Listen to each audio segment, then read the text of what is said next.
dug deep into his new company, and boy, he does not like what he sees. In an internal memo, Nokia CEO Stephen Elop compared his company to a man standing on a burning oil platform. Tomorrow, Stephen Elop is going to unveil Nokia's new strategy, but today we've got CCS Insight analyst Ben Wood to talk about Nokia's prospects and just what, if anything, Stephen Elop can do to save this smartphone strategy. Stephen is with us Ben is with us on the phone from London.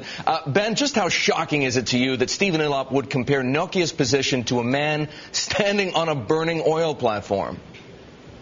Well, it's very different to the approach that the very conservative Finnish CEO they had previously would have taken. And to me, I think it's a clear reflection of the fact that he's had a good look at this business and he is quite shocked by the depth of problems that the company is currently facing. What's the objective here? Is he trying to scare the daylights out of Nokia's employees to effectively rally them to the cause of challenging Google and Apple in the world of smartphones, where Nokia has fallen so far behind? Undoubtedly. I don't know whether it's about scaring them. I mean, maybe it's a bit of kind of shock and awe where he's just trying to make it very clear that no stone will go unturned. You know, everything and every option is open, and I think you're going to see him talking about structural changes to the business, management changes to the business, and some changes in strategy too. Is it as bad as he paints it? Is Nokia like a man standing on a burning oil platform?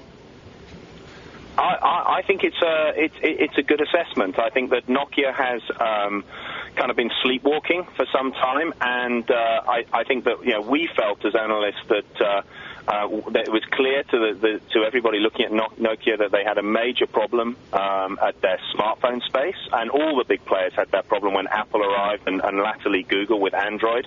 But when they started hemorrhaging market share in the entry-level market in places like India, we started to get very worried then. So, yes, I think his concerns are valid. So what, in your mind, are the chances that Stephen Elop can do what Bill Gates did back in 1995? He put out a memo internally called the Internet Tidal Wave, trying to draw attention to the threat posed to Microsoft by Netscape. That turned out to be a successful approach. Microsoft came out with Internet Explorer, and we all know what happened to Netscape. Can Stephen Elop do the same thing with Nokia? Is that even possible at this point? Well, I think the memo is a clear reflection of the fact that he needs to see a major cultural change in the Nokia business. Yeah, I've always talked about Nokia as a lean, mean phone-making machine. This is a company that spits out, at its heyday, 13 phones a second. Yeah, that's an eye-watering machine that can do distribution, brand, reach, almost every country in the world except North Korea. This was a company that was totally and utterly focused on hardware.